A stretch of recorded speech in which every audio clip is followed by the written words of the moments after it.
Sriram, Jayaram, Jaya Jayaram. March 1. Life of a typical worldly minded person. All saints have prescribed a remedy for the common man's attachment to the sensual world. Sri Samartha, in particular, investigated and accurately diagnosed this disease as consisting in the belief that worldly life is pleasurable, whereas it is fundamentally the exact opposite. To effect a cure, however, needs medical regimen besides correct diagnosis. The medicine must be one appropriate to the illness. Spirituality will be acceptable to one who finds worldly life rife with misery.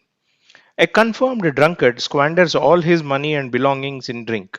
When not drunk, he thinks quite sensibly about his wife and children and his life in society, but his reason fails to find the way out of the impasse.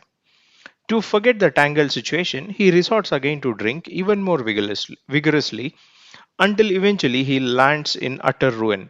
Exactly similar is the situation of the common man with his infatuation for the worldly life. He feels charmed when he begins.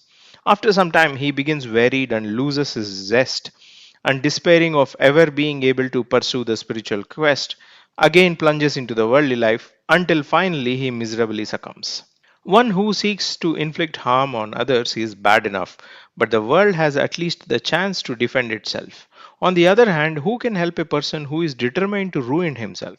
Isn't it truly suicidal? So too is one who thinks of nothing but the material world and material life. Knowing well that they are illusory and transitory, he tries to feel happy with them.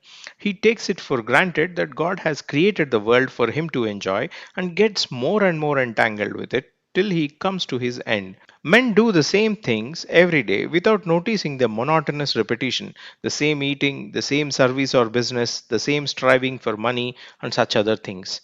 The marvel is that they do not feel bored with the monotony. The reason can be either that it is genuinely pleasurable or that greed and hope have no end. Evidently, the latter is correct answer. Greed and desire are truly insatiable.